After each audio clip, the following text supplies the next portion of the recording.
દિવાળીનો પાવન પર્વ એટલે પ્રકાશનો પર્વ, પ્રસન્નતાનો પર્વ, આનંદનો પર્વ।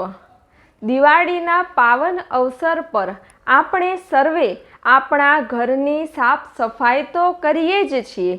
આપણા ઘરમાં જે કંઈ નકામી વસ્તુઓ હોય, નકામા પદાર્થો હોય, એને ઘરની બહાર તો કાઢીએ જ છીએ। દિવાળીના પાવન પર્વ પર આપણે સર્વે નવા વસ્ત્રો ધારણ કરીએ જ છીએ।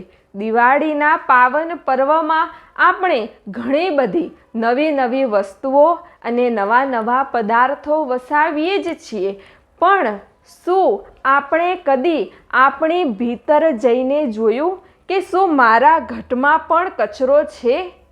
શું મારા ઘટમાં પણ કંઈ એવું નકામું છે જે મારે કંઈ કામનું નથી, જે મારે મારા ઘટની બહાર કાઢવાનું છે? શું તમે કદી એવું અવલોકન કર્યું?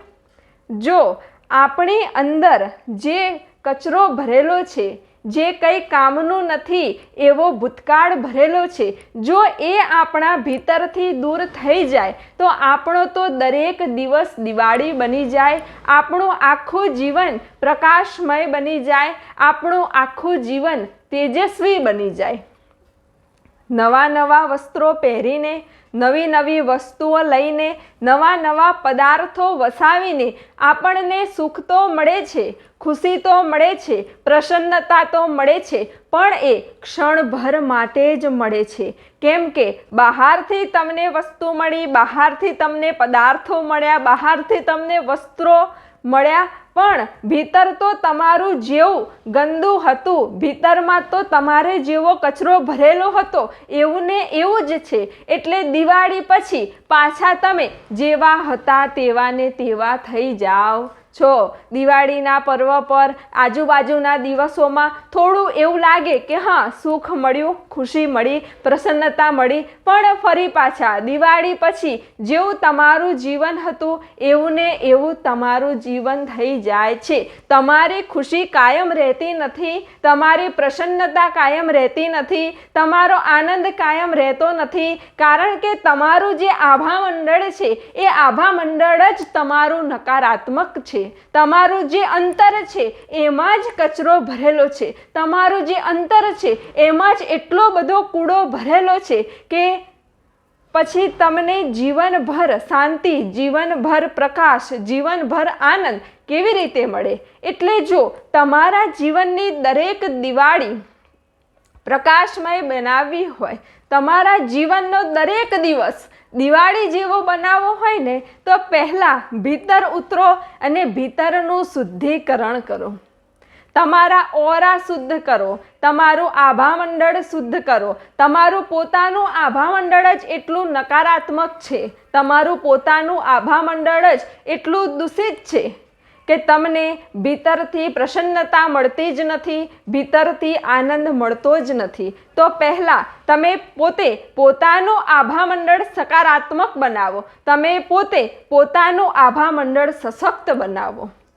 હવે આપણી અંદર જે આ કંઈ દોષ પડેલા છે, જેમ કે રાગ દ્વેષ કરવાનો દોષ, ઈર્ષા, અભિમાન, એ કંઈ એકાદ જન્મનું નથી હોતું। આ બધા દોષો તો આપણા સૂક્ષ્મ શરીરમાં અનંત જન્મોથી પડેલા છે, અને એટલા માટે જ તે આપણી અંદર એવા વસી ગયા છે, એવા વસી ગયા છે કે તે આપણી અંદરથી જતા જ નથી, અને આપણને વારે ઘડીએ હેરાન પરેશાન કર્યા જ કરે છે। તમને ખબર છે, આ મનુષ્યને કોઈ બહારના મનુષ્યો હેરાન કરતા જ નથી। આ મનુષ્યને તો એની ભીતર જે આ રાગ દ્વેષ રૂપી શત્રુ, જે આ ઈર્ષા રૂપી શત્રુ, જે આ અભિમાન રૂપી શત્રુ છે ને, એ જ હેરાન કર્યા કરે છે। એટલે પહેલાં તમે ભીતર ઉતરીને આ શત્રુઓને તમારી બહાર ફેંકી દો, તમારા ભૂતકાળને તમારી બહાર ફેંકી દો।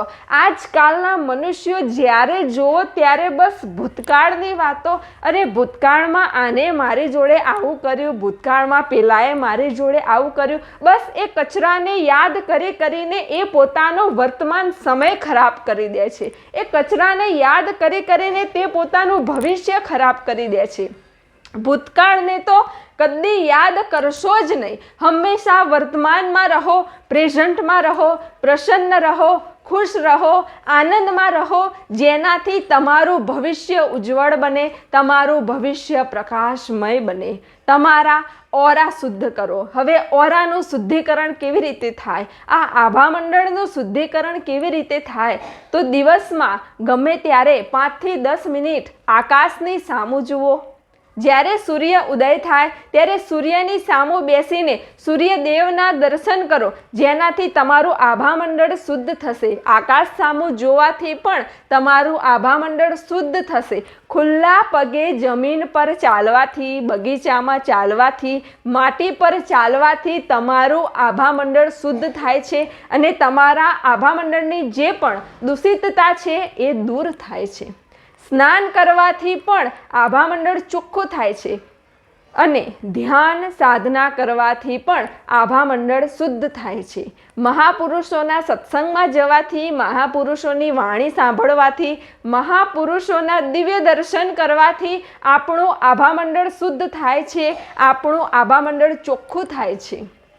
હવે આ તો થયું કે બહારથી કેવી રીતે આભામંડળનું શુદ્ધિકરણ થાય, પણ ભીતરથી દરરોજ આપણે આ આભામંડળનું શુદ્ધિકરણ કરવું જ જોઈએ. તો દરરોજ સવારમાં બ્રહ્મ મુહૂર્તમાં ઉઠીને ધ્યાનમાં બેસો, સાધનામાં બેસો, મંત્ર જાપમાં બેસો કે ખાલી આંખો બંધ કરીને બેસી જાઓ તો તમારા આભામંડળનું શુદ્ધિકરણ થશે, તમારા ઓરા સકારાત્મક થશે, તમારા ઓરાનો વિકાસ થશે અને તમને ભીતરથી જ આંતરિક શાંતિ અને આંતરિક આનંદની અનુભૂતિ થશે. તમને અંદરથી જ એટલો આનંદ મળી જશે, તમને અંદરથી જ એટલી શાંતિ મળી જશે કે તમારે શાંતિ માટે, પ્રસન્નતા માટે, ખુશી માટે કોઈ બહારની વસ્તુઓ પર, બહારના વ્યક્તિઓ પર કે બહારના પદાર્થો પર આશ્રિત થવાની જરૂર જ નથી. તો આ દિવાળીના પાવન પર્વ પર આપણે સર્વે આપણું આભામંડળ સકારાત્મક બનાવીએ, આપણું આભામંડળ સશક્ત બનાવીએ અને આપણા ઓરાને વિકસિત કરીએ, જેનાથી આપણો દરેક દિવસ દિવાળી જેવો વીતે. આ દિવાળીના પાવન પર્વ પર પરમપિતા પરમાત્માને શુદ્ધ હૃદયથી અને શુદ્ધ ભાવથી એ પ્રાર્થના કરીએ કે હે પ્રભુ, હે મારા વાલા, હે પરમાત્મા, મારી ભીતર જે હું ને મારું છે એ દૂર થઈ જાય, મારી ભીતર જે અહંકાર છે એ દૂર થઈ જાય, મારી ભીતરથી હું ને મારું મટી જાય અને હું તારામાં ભળી જાઉં, હું તારા સ્વરૂપમાં ભળી જાઉં. પરમાત્માના ગુણગાન ગાવાથી દુઃખ જતું રહે છે, પરમાત્માના ગુણગાન ગાવાથી શોક જતો રહે છે, પરમાત્માના ગુણગાન ગાવાથી ભીતરથી આનંદ પ્રગટે છે, શુદ્ધ પ્રેમ પ્રગટે છે, શુદ્ધ ભાવ પ્રગટે છે. હે પ્રભુ, હે પરમાત્મા, તું એવી કૃપા કર કે મને મારા સ્વરૂપનો સાક્ષાત્કાર થાય, હું મારા પોતાના સ્વરૂપને ઓળખી જાઉં કે હું ફક્ત આ શરીર નથી, હું શુદ્ધાત્મા છું, હું પવિત્ર આત્મા છું. હે પ્રભુ, જ્યારે હું નાનો હતો, જ્યારે મારે બાળપણ હતું ત્યારે પણ તું હતો, જ્યારે આ શરીર જુવાન થયું ત્યારે પણ તું છે, જ્યારે આ શરીર વૃદ્ધ થશે ત્યારે પણ તું રહેવાનો અને જ્યારે આ શરીર છૂટી જશે ત્યારે પણ તું મારી સાથે જ રહેવાનો. તો હે પ્રભુ, તું શાશ્વત છું અને એક તું જ મારો છું.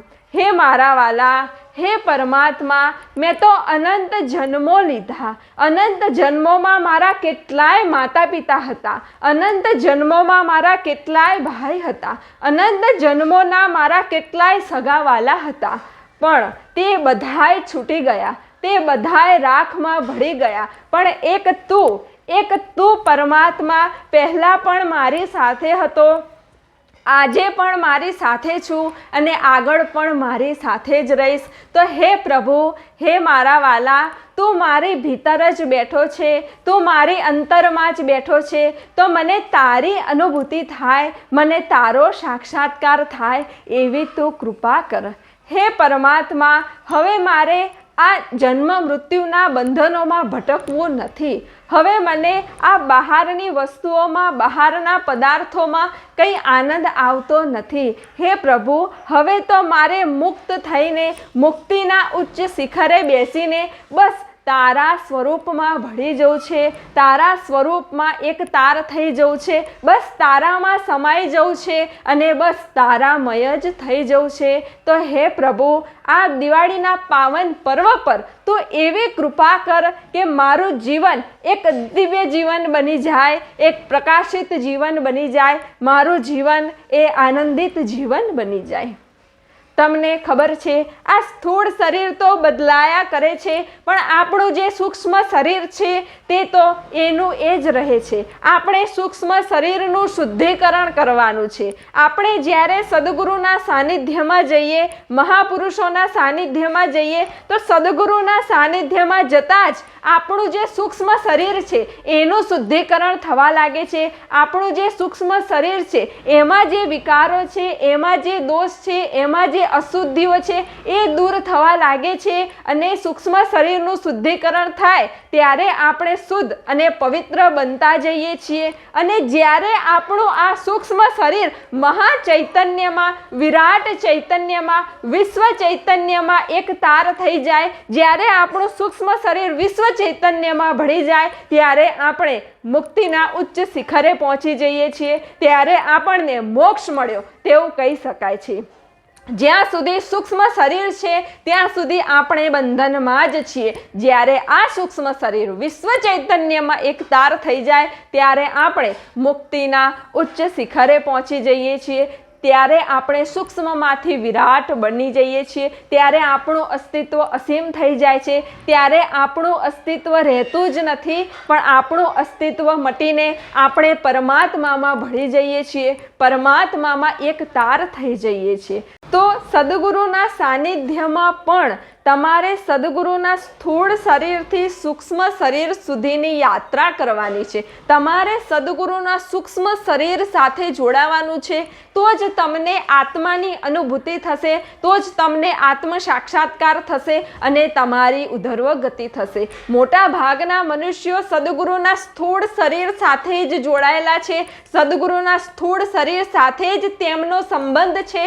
પણ સદગુરુના સ્થૂળ શરીર સાથે તમે 24 કલાક કેમ ન રહેતા હોય, તમે આખું જીવન એમની સાથે કેમ ન રહ્યા હોય, તમે એમની સાથે ઘણો બધો સમય વ્યતીત પણ કરતા હો, પણ જો તમારો સંબંધ સદગુરુના સૂક્ષ્મ શરીર સાથે નથી તો તમારી ભીતર દિવ્ય જ્ઞાન પ્રગટ થતું નથી, બ્રહ્મ જ્ઞાન પ્રગટ થતું નથી, તમને આત્માની અનુભૂતિ થતી નથી, તમને આત્માનો સાક્ષાત્કાર થતો નથી. કેમ કે તમે ફક્ત સદગુરુના સ્થૂળ શરીર સાથે જોડાયેલા છો, સૂક્ષ્મ શરીર સાથે નહીં.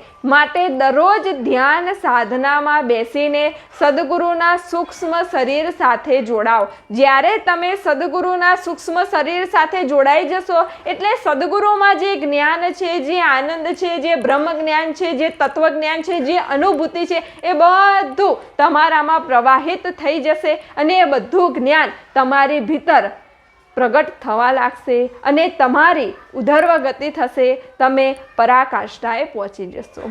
તો આ દિવાળીના પાવન પર્વ પર આપણે સ્થૂળથી સૂક્ષ્મ સુધીની યાત્રા કરવાની છે અને આપણે આપણું આભામંડળ ચોખ્ખું કરવાનું છે, આપણું આભામંડળ શુદ્ધ કરવાનું છે, આપણું આભામંડળ સશક્ત કરવાનું છે, જેનાથી આપણો દરેક દિવસ દિવાળી જેવો પ્રકાશમય હોય, આપણો દરેક દિવસ જ્ઞાનમય હોય, આપણો દરેક દિવસ તેજસ્વી હોય, આપણો દરેક દિવસ પ્રસન્નતામય હોય, દરેક દિવસે આપણને કંઈક નવી નવી અનુભૂતિ મળતી રહે અને આપણે પરાકાષ્ઠાએ પહોંચી જઈએ. જેમ મીણબત્તીઓ અલગ અલગ રંગની હોય છે, જેમ દીવાઓ અલગ અલગ આકારના હોય છે, પણ તેની અંદર જે જ્યોત છે એ તો એક જ છે. જેમ આ મન ઘણા બધા સંકલ્પ વિકલ્પ કરે છે, મનમાં સુખ દુઃખે થાય છે, મનમાં માન અપમાને થાય છે, પણ એ મનને જોનારો એક જ છે અને એનો એ જ છે. બુદ્ધિ અલગ અલગ નિર્ણય લે પણ બુદ્ધિને જોનારો પણ એક જ છે. શરીરને અલગ અલગ પ્રકારના દુઃખ થાય પણ એ શરીરને જોનારો એક જ છે. જો આ એક આત્મતત્વની આપણને અનુભૂતિ થઈ જાય તો આપણી ભીતર એક દિવ્ય પ્રકાશ થાય છે, આપણી ભીતર બ્રહ્મ જ્ઞાન પ્રગટે છે, આત્મજ્ઞાન પ્રગટે છે અને આપણું જીવન એક દિવ્ય જીવન બની જાય છે. તો આ દિવાળીના પાવન પર્વ પર આપણે ભીતરની જ્યોત પ્રગટાવવાની છે. જેમ આ કોળિયું છે અને કોળિયામાં જ્યોત પ્રગટી છે તેવી રીતે આ શરીર રૂપી કોળિયામાં પણ આપણે પ્રેમરૂપી, શુદ્ધ ભાવરૂપી, ભક્તિરૂપી, સત્સંગરૂપી, વૈરાગરૂપી જ્યોત પ્રગટાવવાની છે અને આપણો આ મનુષ્ય જન્મ સાર્થક કરી લેવાનો છે. આપણે મહાચૈતન્યમાં ભળી જવાનું છે. આ દિવાળીના પાવન પર્વ પર આપ સર્વની સર્વાંગીક પ્રગતિ થાય તેવી જ પરમપિતા પરમાત્માને શુદ્ધ હૃદયથી પ્રાર્થના છે. આપ સર્વના હૃદયમાં બિરાજમાન પરમાત્માને પ્રણામ.